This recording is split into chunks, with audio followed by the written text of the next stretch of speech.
Hello, hello. I am Natalie Webster. If we haven't met, welcome to my channel. And if you're returning and you've been here before, I'm excited to see you. I wanted to stop in and do a little live. Probably won't be super long, nothing crazy marathon because it smells hugely like paint where I am. My Tony went in ahead and he created this awesome kind of like desk contraption, and he is in the middle of painting it. And while he's painting it, oh my goodness, does it smell like paint? Hello, black male. So yeah, if I fall out of my chair, somebody type in the well, hopefully Tony's watching and he'll come get me. It's going to be really nice when it's done here in my home studio. Hello, No Talk Tony. But getting there is, I think, kind of the thing. So I wanted to jump on and welcome you all and say happy Aloha Friday. I don't know if anybody celebrates that, but in Hawaii and even here on the mainland, on Fridays, we love to celebrate it because it's the end of the week. It's the beginning of the weekend, but it's also a great way to kind of reflect on the week, but have a fun time doing it. If you've been following my other videos and lives, I've gone over a lot. There's been a lot. We've talked about a lot. I've been fortunate to do a few streams with Aaron, and it's gone really well. Hey, sassy sister. And we're going to do a bunch more. You have to excuse me. I think it's the paint in here. I was saying earlier, my desk that I sit at in my studio here at home, my Tony is painting, and he put on the primer today and stained it the other day. So the last few times I've been in here, it's been a little intense, but I think it'll dissipate. But it's Aloha Friday, so I want to find out one thing I thought that would be fun to do on Aloha Friday, especially after talking about some really heavy subjects, is to kind of lighten it up a little bit. And number one, I want you to feel free to ask any questions at all too while we're doing these lives, even if it's not related to what we're talking about. And I'll see if I can get to it. And secondly, how's your week? Hopefully some stuff went really good. Even if it didn't, let me know how it is. And I want to also get to know all of you, which will probably take some time as you get to know me. And I thought maybe sometimes on Fridays we can do Aloha Friday and just get comfy and chat and give me a chance to get to know you, and you can get to know me better as well. And I can figure out how to work this whole thing. So I'm glad that you're here, and I'm lovely. Hello, my lovely. Wow, it's almost 1 a.m. in Wales. So Kelly, you're in Wales. So sidebar, my youngest sister, this is when you need to get out your charts of my family tree. My youngest sister, Nahe, we have the same dad, but a different mom. She was born in Hawaii, where we all were born. And after my dad, our dad and her mom divorced, she took her to England. And so my youngest sister, Nahe, grew up in England, but she went to college in Wales.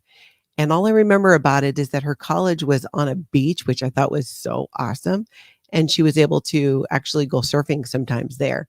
So Kelly, I don't know if you know where that beach is in Wales, but I know there was a college there, and my sister was there when she went to school. Sassy sister, yes, primer is super smelly. I'm learning that. That's why hopefully, I'll be upright through this thing. Love Maddie. Hand pink waving person, turquoise waving.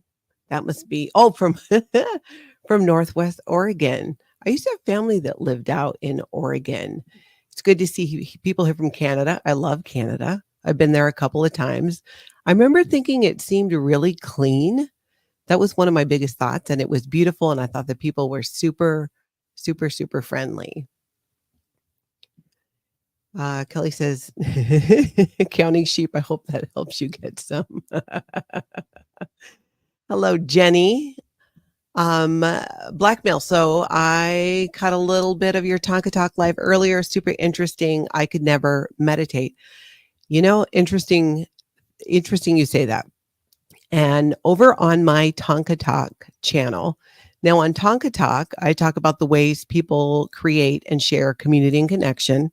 And usually on Fridays, though I didn't get to it today, so don't tell anybody. I share part of my story in growing up in Scientology and leaving, and my sister's been joining me, but Lana was actually in New York. So today I did a live and I had on a master hypnotist, and it was fascinating, and it's not at all what you might think it is. It wasn't really like about, watch this and listen to my voice. Nothing like that. He's doing really good work helping people with trauma, with anxiety, depression, things like that. And we even talked about, and again, I'm forgetting what it was called, the psychedelic integration, which was very interesting, especially given our recent conversation I shared with you guys with my sister. Oh, this paint. With my sister talking about her ketamine therapy that she's been doing. And it's just done wonders for her. So if you get a chance, head over to Tonka Talk and you might want to check out today's live. I found it absolutely fascinating. I thought that he did a really good job too of explaining how our brain works without making it super complicated. And I know it definitely filled in a few blanks for me. Hello from Hibbing, Minnesota. Oh, I'm so glad that you caught that episode earlier. It's so fun to meet people from all over the world, but it's kind of cool when they're right here in the same state. And big hello to everybody saying how you've never been in. That's awesome. It's funny because someone asked me, well, what's a never in? I'm like, well, I've learned on the interwebs that it's someone who's never been in Scientology. And then when I thought about it, I'm like, that's pretty much everybody. But this is how I differentiate. I feel that the never ends that are here and in the different SPTV channels and in the community, it's a step further because it's not just that you were never in, but you're actually an advocate for people who have been, who you're here listening to these stories and sharing about it and giving your input. And to me, that elevates from, somebody who's just never been in Scientology. That's how I explained what it was to me. So I appreciate all of you and thank you for being here. Paula, I was sitting in another place waiting for you to start. I gave up and saw you here, but it's the same channel, so I don't understand what this is. Girl, me too. I was working on, going ahead and scheduling a live, and it was just a whole thing, but I'm figuring it out by doing it and watching YouTubes on how to do it, how to use the platform that I use in order to stream. It's a new one that I started using, and I'm using it on Tonka Talk as well. And again, everybody who's joining, happy Aloha Friday. I hope you had a great week, and I hope you're doing some relaxing. Aloha, happy Friday, Nancy. Little, I can't even read the smallest word. I don't have my strongest glasses on right now. These aren't even my massive old lady glasses. These are my almost old lady glasses. I heard your live with Aaron about the Hawaii bomb scare. So interesting and lots of food for thought. So true. And like I was just saying, I think that, in fact, I almost wish I would have streamed it on this channel as well.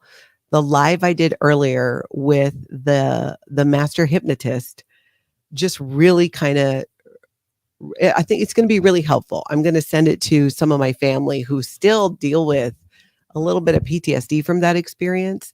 Here in Minnesota, and probably where some of you live too, we regularly get weather alerts and they're practicing having the sirens go off. Nearby where I work, there's a little town called Excelsior on Lake Minnetonka, and there's a siren that goes off at 9 a.m., noon, and 6 p.m. I think it had something to do with farming or how people used to farm and all that before. But I actually kind of like it because when I lived there, then my kids knew when to come home. You better be home during the summer before that 9 o'clock siren goes off, for sure. Hello from Toronto. I love that there's so many people from Canada too. That's fantastic. Matthew Perry had ketamine in his system when he died. Yes, there are people who recreationally use ketamine, and I've heard of it being abused as well. Interesting thing is, my sister, I asked her, what is it like? What does it feel like? And her opinion, well, in the treatment she does, the doctor said that it's way less ketamine than what somebody does recreationally.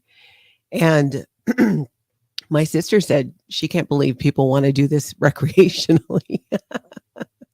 She did not find it to be some kind of a like a great high. It helped her get really relaxed. So maybe that changes with the higher dose. I don't know. But either way, that is sad about Matthew Perry. Nancy, life's good for me. I love seeing you because we would be sisters. We look a lot alike, but I don't know what HX is.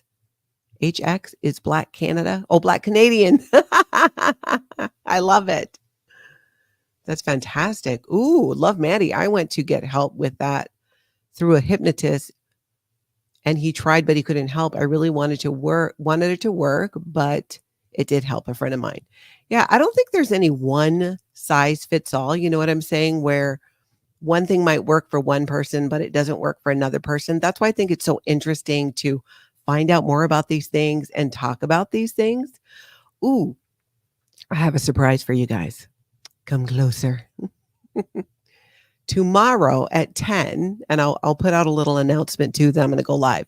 So tomorrow, Saturday at 10, my oldest daughter, Shelby, who some of you have met here in the chat, and who I've spoken about at length. Shelby is my oldest.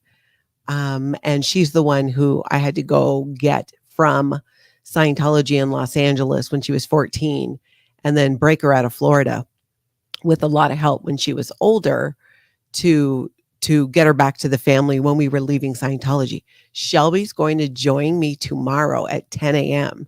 So I'm going to go ahead and put out an announcement later about that, schedule the live. So there'll be a thing and then you can hit the little notify me button or you can catch it later on the replay. But I thought it'd be really fun to have a bunch of people there. It's 10 a.m. my time. So Central Standard Time.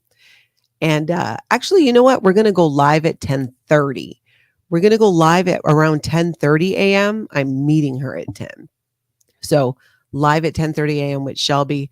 I think it's going to be really, well, it's going to be a lot of things. Let me just say that. Shelby's not, that I'm aware of, I don't think she's really shared her story. She shared some when we did that article with the Tampa Bay Times when we first left. But she hasn't really outside of that. And we've never really sat down and talked about it kind of from beginning to end, including when she was 14. I've shared with you, if you see my other videos, what that was like for me and what I had to do to get her back. But I think it'll be really interesting to hear it from her side, especially from her side as the eyes, through a 14-year-old when she first went to the Sea Org and they wouldn't let her leave and I had to go get her. To again, as an 18-year-old, as an adult, 18, 19, and being in Florida and having to break her out of there. It was crazy. I've talked a little bit about that, but I'm really going to get into it with Shelby. And it'll be really interesting, like I said, to hear her side of it. I mean, she and I have obviously talked about it. We lived it, but not really in this way. My kids who are all adults have really enjoyed my podcast and then here on YouTube as well. There's a lot they've never heard before, but they're all adults. I mean, my girls are in their early 30s and my son's 25. So they can handle it and they're asking all the right questions. And let's see. Kraken Studio. You have 3 live scheduled. Oh my goodness. And I've sat in the other 2 for a while. You might want to make an announcement. You mean like make an announcement on the other lives? I don't even know how to do that, but I'll see if I can figure it out as we go along. You know what I think happened when I was trying to figure out the whole StreamYard thing? I thought that I deleted them, but it looks like I actually went ahead and maybe did not delete them. So I will have to figure that out. If somebody has an easy idea or quick fix, let me know how I can do that because I cannot figure that out at the moment, but I will. Where in Canada were you posted? When was that? So when I went to Canada a couple of times, I wasn't posted there. I was actually working for Flag. It was after I had my daughter and I was living in Seattle. And my job was with the Flag service consultants, who was kind of like, think satellite office for Flag.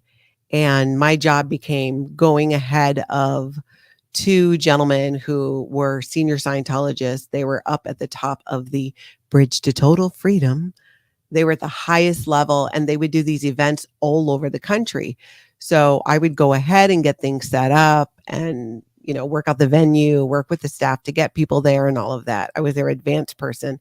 And I got to do that in Vancouver, and then two other places that are more near Ontario, I think. I remember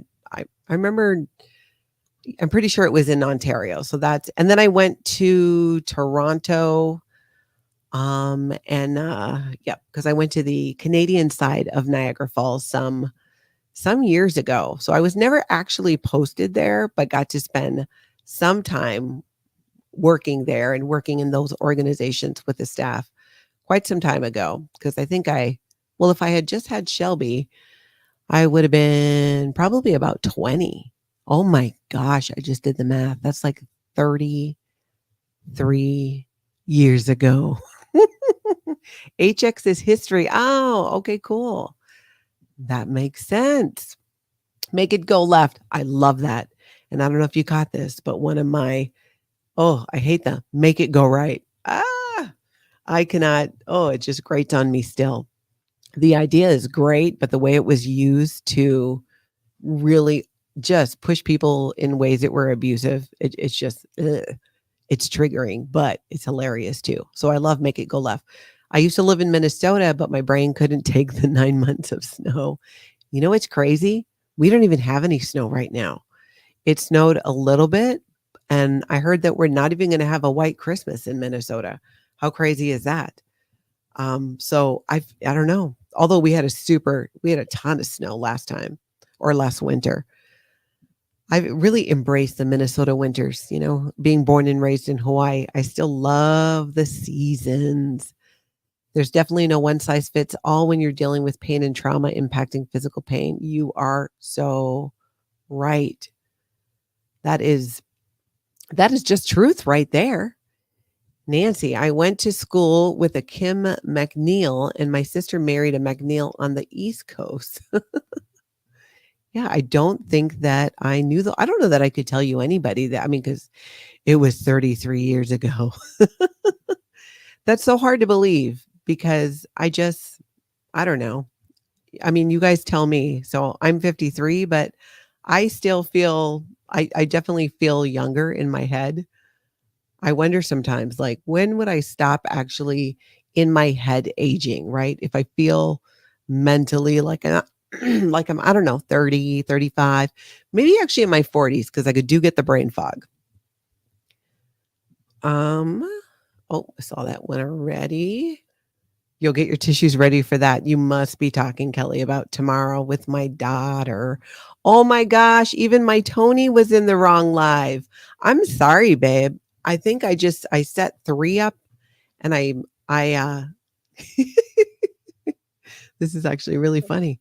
I'm not totally sure how to fix that. I know how to fix it, probably outside of the stream, but I don't want to accidentally, log off with all of you.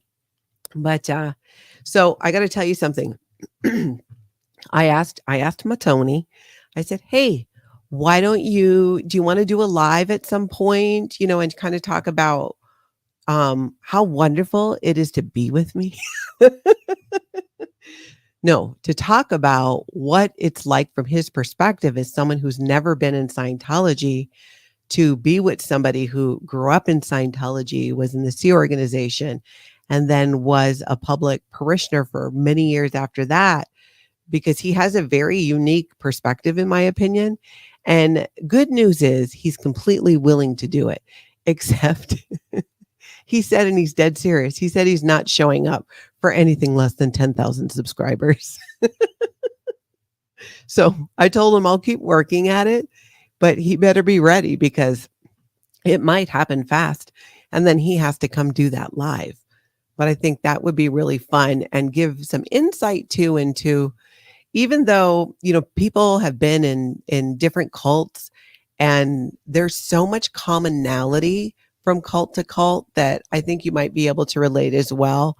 Some of the things that might be considered, part of my my shedding the cult personality or quirks from it and whatnot. I'm interested to hear as well, but I am prepared to lock him downstairs if I don't like what he says. I'm totally kidding. Love Maddie. I could not relax with him. Oh, the hypnotist that you tried.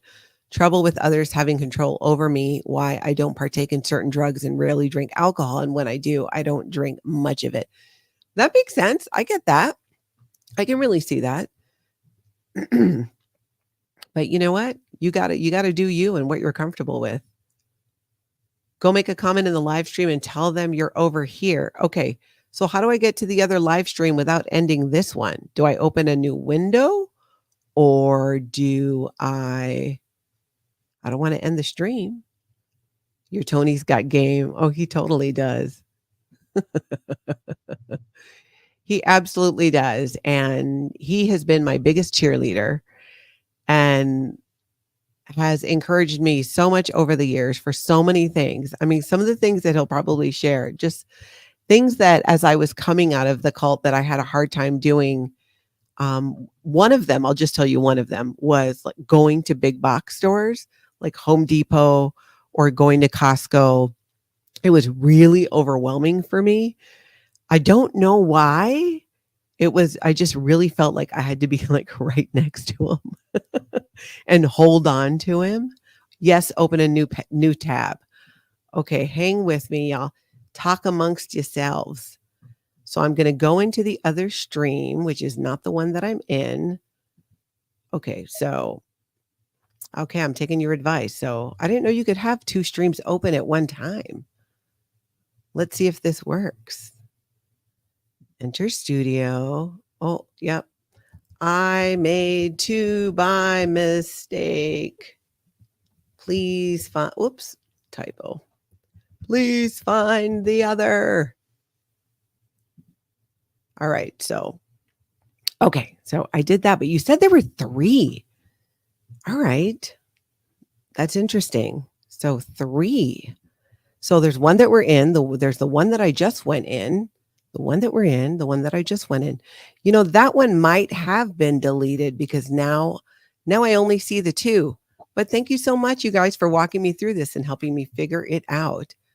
Oh, someone else did that. That's how you found me. See, it takes a village, people. It totally takes a village. And for people new jumping in, happy Aloha Friday. I think it would be fun to kind of do a Friday chat, especially after doing, I've done a few videos with Aaron and I did a few videos on my own on this channel. And it is a lot and it's a lot to digest and do it from your phone. I should have done that. It's a lot to process. And you guys tell me what you think. I think it'd be fun to do something just a little bit more lighthearted. But by all means, if you have questions about anything that you heard during the week, feel free to ask.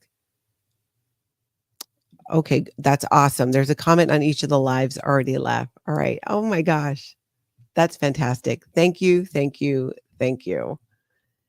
Now, some of you jumped in after I shared this, but my daughter Shelby, who's my oldest, is going to join me tomorrow doing a live at 10:30 and share her whole perspective and really her story in terms of specific to the two incidents I talked about where I had to go grab her back from the Sea Organization. And then I needed to go get her again I got her picked up when she was 18, 19. I think the third was actually being live versus waiting for the live in the right one and seeing the other. Wow. I'm a hot mess, not in a dress. Well, this is fantastic. This is super, super helpful.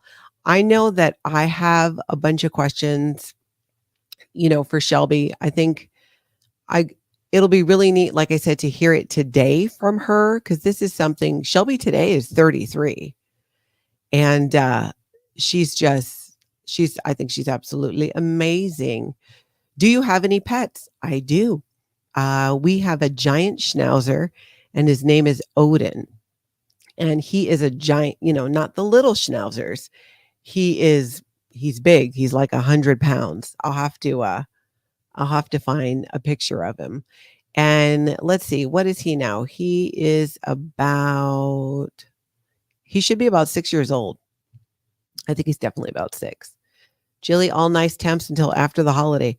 I know here in Minnesota, we're not gonna have a white Christmas.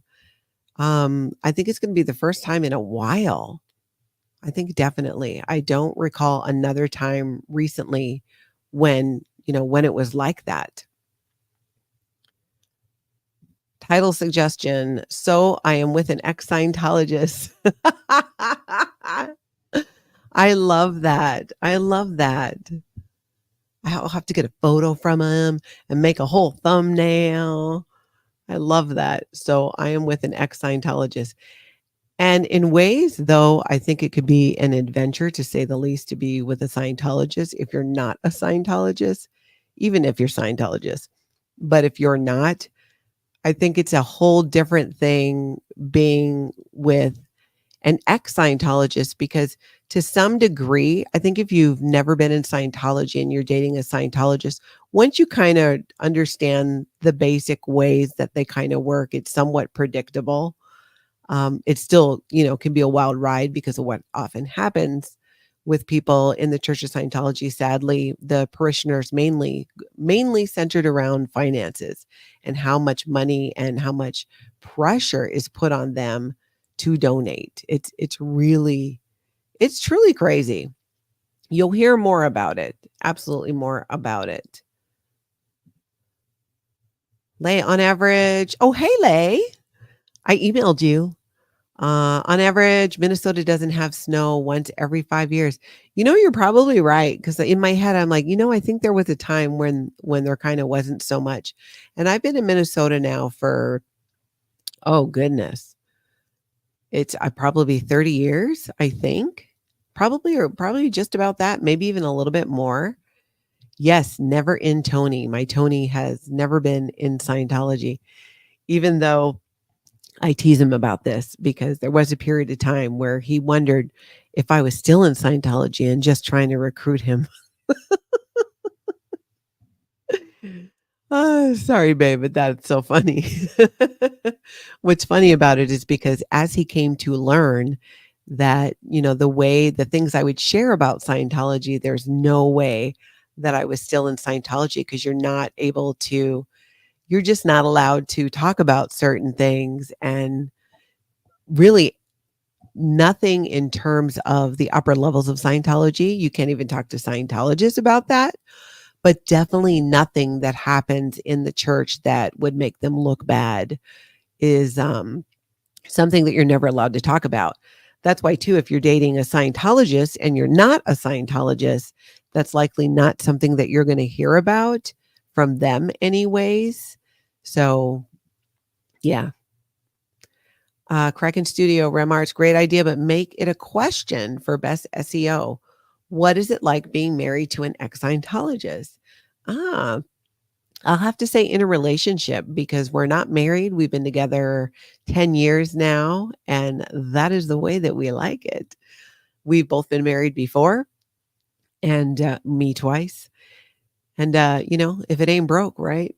It's kind of fun, or it's been fun for me to be with him all these years and not be married. I don't know why. I don't know why. It's probably some minor rebellion. But definitely, what's it like dating an ex-Scientologist? Which even then sounds funny, though that might work, because to say that we're dating seems weird too, especially at our age. I mean, what do people call it when you're in your 50s and you've been with somebody for 10 years? I often, I'll say my partner, he introduced me as his lady.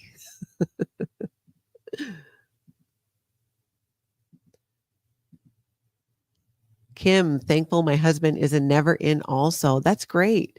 He's been extremely helpful and understanding of my Scientology experience. That is absolutely wonderful and has to feel so good. I think that the best things in my experience for somebody leaving Scientology, leaving the C organization, probably, two in the same there, is having people close to you, ideally more than one person, but at least one who is really that support person that creates a safe space and holds that space for you as you start being able to reach out more and more outside of this box that you've lived in for such a long time. Back in the day, it was called common law marriage. You're right. I think in some states it still is. I'm not sure. I'll have to look it up and see if Minnesota is. So then we'd be so if common law is a thing here, then I guess I could say, this is my common law husband, Tony. Still seems weird. We're common law married. I don't know. We'll have to figure it out. For now, he's my Tony and I'm his lady. That's what we're working with.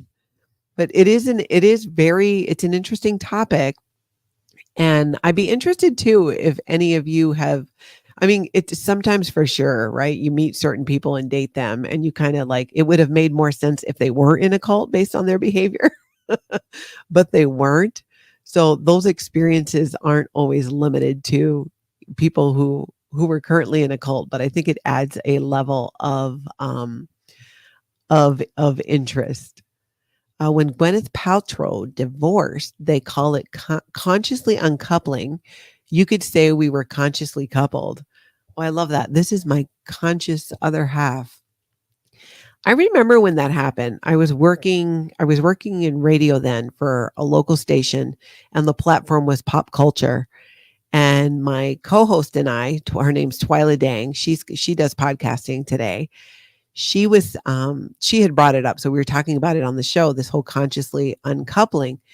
And even though the way that it came across, I think was a bit annoying, it made a lot of sense. And as someone who has 3 children with, 2 ex-husbands and a baby daddy, I've managed these relationships and we have good relationships today. We have managed these relationships, I should say. And we have good relationships today. So I could relate to that degree. I think when you can do your best to, not hate each other, I find it hard to understand anybody that I've loved to then I get strongly disliking them, but like truly hating them and just,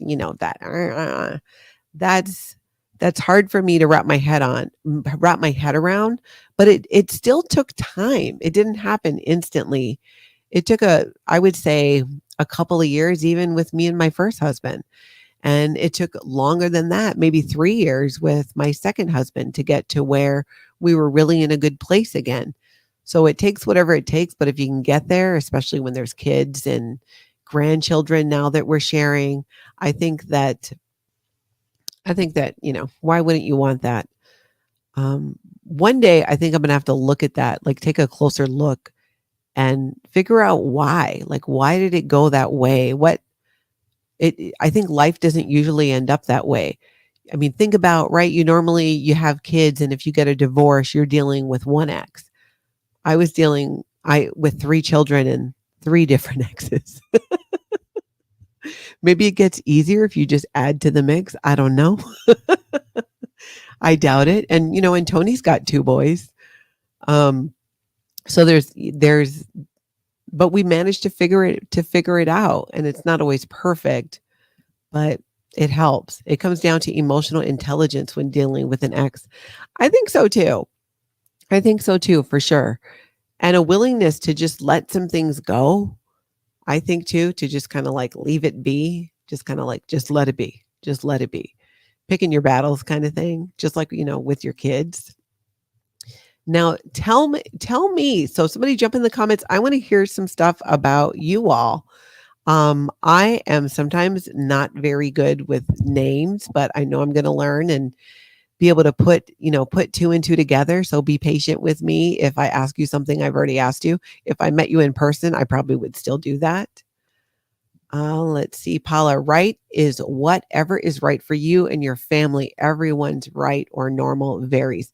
Absolutely true.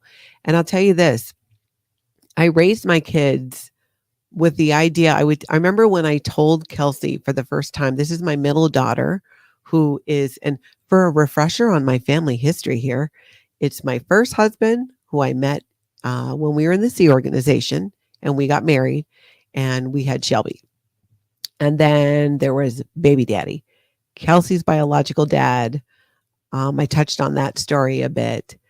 And then my next husband, I got married again a second time and we had a son together. And so the kids are growing up with these, you know, having seeing each other has, their different biological dad, but not right away because of the age difference. With my girls are 2 years apart, but my son was like 7 years younger. So when my daughter was 12, this is Kelsey, she did not know that her biological dad was not who she knew to be her dad was Dan. And it's a whole story. If you didn't catch that video, I'll either one day I'll tell it again, or you can go back, and I think it's on the live that I did with Aaron where I shared that whole story, and then that might make a lot more sense. But I always thought, when she's 16, maybe then I will tell her. I always intended to tell her. But Dan made a decision. We both did early on to raise Kelsey together, and he really wanted a second child. And Kelsey is 110% his child that way. But for some reason, when Kelsey was 12 years old, I just felt this incredible urge that just felt like it came out of the blue to tell her. And it's like I could feel this, I hate to say voice because it wasn't really a voice, just intention of like, tell her. It's time to tell her. And I remember arguing myself thinking, no, no, no, no, no, no. 12 with this child is not the time for me to sit her down and tell her, hey, who you thought has been your biological dad for 12 years is not. She needs to be a little bit older. And it was just so strong that I thought, you know what? All right, I'm going to tell her. And this was when we were still in Scientology. And so I sat her down and we talked about what biological meant, how some kids are adopted, these different scenarios. And I told her, and she had, I think, yeah, she did have both. She had 2 younger sisters, so 2 younger half sisters. And she was really happy to hear that. And not long after, she went to go visit them and they started a relationship. And she's had that part of her family ever since. And we've done a few things together in terms of, I think they've come out to Minnesota maybe a couple times, and we've gone out to Florida. And I even went to, this gets a little convoluted. My mom, who's from Florida, her family was having a family reunion in Florida. And my mom's the parent who was in Scientology. And we were going to go. I was going to go take my 3 kids and my sister Lana. I think she went, to be honest. I can't completely remember. And, take her daughter and go meet this whole other side of the family, a lot of who I had never met because they were still in Florida and I think North or South Carolina. And I was growing up over in Hawaii. So we're going to go to this reunion. But while we're in Florida, well, that's where my daughter's bio dad and stepmom at the time lived. And I'm like, hey, why don't we all go together? Then we can all hang out. And I think that's the time we went to Disney World and just had a great time. So I show up at the reunion, and it doesn't even honestly really dawn on me how strange this might be for the rest of my family. Cause I'd been in the Sea Org, I'm a Scientologist, and I lack boundaries and wouldn't often, almost hardly ever would think about how maybe something I was doing or saying could affect the other person. If I was comfortable with it, I had it in my head that it was then okay to say it. And I know that not to be completely true today, that I do need to think about the person that I'm talking to. So I wasn't thinking about how this might go over. I had, once Kelsey knew about this, we pretty much acted like it was completely normal. And I think that's such a key thing with kids. If you present something, if I sat her down and I said, there's something I need to tell you. Now, this is going to be really hard to hear, but Your dad is not your dad. I mean, that would have gone over really bad, right? I mean, that's just not necessary. And I was just really kind of like I'm telling you now, except without the laughing or giggling. And I just let her know and, explain to her the circumstances. I let her talk. I told her the basics and then what questions do you have? And then I just answered those questions. And I said, when I explained to her how we have like, Dan, who she knew to be her dad and who was Shelby's biological dad, still in our family. And he comes to family things and gets along with, my other husband, who's now my ex-husband. So basically people get, they get along and they made it work. And we treated it as if it was the most normal thing in the world. So it's not that there weren't times where it probably wasn't weird to a degree for the kids. I think more when it came to introducing people, when there would be a large life event like a graduation and all the dads would come. So when Kelsey graduated, all the dads came, everyone was there and it was so much fun. We actually had a really, really great time all together hanging out. Kelly, you've really made the blended family work. Can't wait to read your book and movie. Part of doing, and I probably said this before, doing this here on YouTube is to help me with the book because I've started the book a few times and sometimes it gets hard. It's hard to work through and keep writing about some of the things that has happened. If you saw my first video with Aaron, that marathon that was almost 4 hours, there's still so much that I've not talked about. So there are more details about many of those stories that I'll be able to get more into with this book. And I guess I just wanted to know, one, was there interest in it? I wasn't sure that anybody would find, my story really that interesting. And I think it's because I was kind of somewhat desensitized to how crazy that story is. I mean, it's crazy. It's Tiger King crazy. Or, I mean, could be. I mean, I don't want that. If there is going to be a movie made about my life, I don't want it to be a docuseries like The Tiger King. Though if I'm being honest, there's a little part of me that kind of wouldn't mind. But really, I'd have to move on to think about, well, for one, I just got to get the darn book done. And talking about these things really helps me, one, because when it is hard to talk about it and some of these things are difficult to share and revisit, the love and the support from all of you, I can absolutely feel that. And to, those of you too that have cried along with me in parts of that, like I could feel that. It could almost make me cry now. And that has been so powerful that I've decided recently that I'm definitely going to do it. I just need to carve out the time. This helps. Doing my podcast helps. It helps me put it together. But if anybody has any tips on getting it done, and if there's a movie, I got to figure out who would play me. I don't know how, but this relationships in your life work and are beautiful. Thank you. Thank you, Black Male. I feel that way too, especially considering where I came from. And I got to say, I've thought about this a lot. Like, given my background in Scientology and the Sea Org, I shouldn't have these relationships the way that they are today. I think a lot of it comes from my background in Hawaii with, I'm a mix of races. But I'm Hawaiian and was raised more in that culture. So of all my nationalities, I think I have 7 or 8. It's the one I've most identified with. And family is so important. And it's that way in many, many, many, many cultures and for many people. But you don't, if somebody gets a divorce and short of there being, abuse or some type of violence, that person is not out of the family.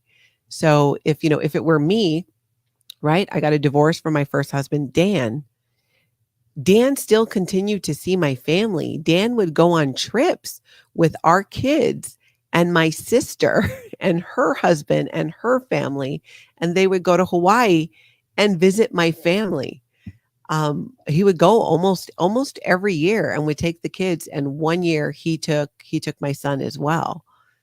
So I'm so thankful. I'm just really fortunate to. I mean, it takes two to tango. So it takes all of us working together. Any interests? Are you Are you freaking kidding me? Knowing John Lennon's assassin and Grandpa Dad, I'm in, girl. Thanks, Kelly. That whole the whole thing with Mark David Chapman was something that I never really talked about. I definitely didn't talk about it publicly. Um, what do? You get on Facebook and make a post about it. Hey, by the way, it'd just be weird. It just didn't seem to be the time or place. I knew it was something that would go in the book. I knew that. So I think that, and there's more to that story too. So I think definitely, yeah, that'll be in there. I think you're right. I'm starting to feel more strongly that, yeah, um, the paint fumes in here are stinging my eyes. I'm starting to feel more strongly about getting the book done and just really being able to share everything and with the detail that I think some of this deserves, because I really ran through it. Even though I was, on that live with Aaron for 4 hours, there's just still so much, and we're going to do more videos about a variety of things. Is that Lena? Lena on me. Wilma Rudolph should play you. Your humor is like hers. Am I reading that right, Wilma? These, if you just joined us, my desk area is being painted.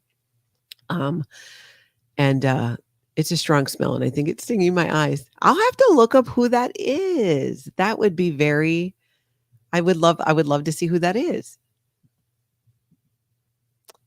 Sassy sister, in Hawaiian culture, family is everything. You are absolutely right. And not limited to your blood family either. If you go back to the days of the chiefs in Hawaii, they used to trade. One child would be raised by another family to make sure that that unity was still there. And that's where that whole Hanai family concept comes from. America Ferrera should play you. Oh, that would be funny. That would be funny. It'd be nice to find somebody who is a little bit Hawaiian. You know, representation matters. I absolutely love her, and she's super talented.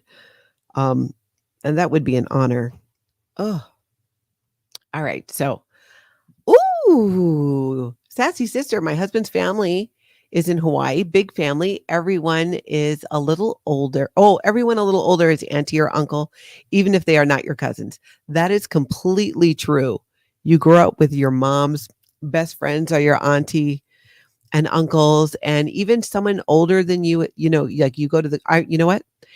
I remember when I started going back home, and I want to say it happened in my late 40s when I got the first auntie from someone that I didn't know. And it's a sign of respect, but it is also an acknowledgement that I'm older. But now I've embraced it. I love that. Like I want to be auntie. I love that. I want to like adopt everybody. But what was he like? Serious creepy vibes. What you know what? I forgot who we were talking about. So you'll have to kind of give me a follow-up with that one, Kelly. Oh, Maya Rudolph. Okay. Oh yeah. I love her, and she is really, really funny. Do you mind sharing your email address for me to send you information about finishing your book? No. Send it to my Natalie at tonkatalk.com. You got the spelling of my name, I think should be up there, at tonkatalk.com. Natalie at tonkatalk.com. And I will definitely get that. I appreciate that. And you know what? You know what we should probably do? There should be some accountability where we can do Aloha Friday, right? We check in, see how the week was, and I have to commit to writing a certain amount of pages or something like that. That is the only way I see it getting done. Fortunate for me, one of my very good friends who I also have the privilege of working with, um, and eventually I think you guys will meet her. Her name's Kelly, and she has been so supportive and just so supportive of me doing exactly this. So very thankful for that. Kelly, yeah, Mark David Chapman. I don't remember if I was in the middle of talking to that about that and I just kind of got distracted or what happened there. But I am going to wrap up because my eye is really stinging because this room I'm sitting in is filled with primer. But it's going to look so good. I wish you guys could see it. I'll have to share a picture. Tony built this whole thing from scrap wood that he got at a Polaris dealership using the containers that the machines and the stuff comes in. He yeah, put it together. It's just amazing and it's great because I can hang my lights. I use a lot of lights. I use a lot of lights because it makes me look better. I use so many lights that if the DEA was going by and looking for like heat sources to find, although growing marijuana is now legal in Minnesota, so I guess it wouldn't matter. My house would light up because I love my lights. I love my lights for these lives. We'll just do a couple more of these. Interesting in Scientology, you can't be an open book for fear of being written up, but once out in your words, overshare and have no filter. Relatable Reese also says she has no filter. Yeah, completely. I totally get where you're coming from. And that is so interesting. It's kind of like it's this full circle moment. And I think it's Scientology's karma. And see if you track with me on this and see if you, well, let me know if you agree and if this is making sense. They raise us to not have these buttons, right? So that so our buttons that we should naturally have, because those buttons give us these feelings of being uncomfortable, and that would cause us to maybe behave in a different way. And they flatten those buttons by pushing them and pushing them and pushing them. So we have less boundaries. We honestly, my experience in having less boundaries means you accept more shit and you become more conditioned to accept that as well. So you grow up in Scientology, you don't have these boundaries. You're not afraid to talk about just about anything because you need to, especially for at a young age, some of the things that they have you doing. And then you grow up and then you leave, right? And you wake up and you start realizing that you have choices, that you also have a voice, and you've always been told not to talk about these things. And you can talk about these things and you're going to. Why? Because you have no boundaries and you have no filter because that's how they made you. So you see how it comes full circle back for Scientology. I need to get something to hold this mic up because I'm kind of hunching over and it's not comfortable. But do you see, I mean, can you see that? It just comes back to them in this circle. It's like you created this and now you're surprised when these people want to write books, or you're surprised when these people are willing to go on YouTube and just pull off the band-aids, grab at the scabs and let it all hang out and talk about it and share about it and normalize talking about it. They should not be surprised. But maybe if we had more buttons about it, maybe if we were a little bit more introverted about it, it wouldn't be that way. You're right. I got to open some windows. I appreciate your openness as a never in. I'm learning so much from you and others that have the courage to be vulnerable. Thank you. You're making a positive difference. Thank you. Thank you, Heather. Thank you for listening and for being here. It just means the world to me, and it's making it possible for me to even continue doing this because, like I said, I wasn't sure if anybody would be too interested. So I'm going to keep sharing. If you like doing Aloha Friday, I think I'm going to try and make it a regular thing because Tony and I, we like, you know what? We like the home vibe. We're really not out doing much. We enjoy us after, especially after busy days, just being together and hanging out. And he is an amazing cook. He made these ribs that were so absolutely good. Oh, I'm gonna have to go eat some more. Yes, I'm gonna open up some of that. Good. I'm glad you like Aloha Friday. Then let's keep trying it. And but remember tomorrow, 10:30, I'm going to go live with my daughter Shelby and we're going to hear her side of the story. This is like a Minnesota goodbye here, I swear to God. And if you're not familiar, they take really long cuz you got to go say goodbye to everybody. So thank you very much. Thank you so much for being here and I hope to see you tomorrow on the live at 10:30.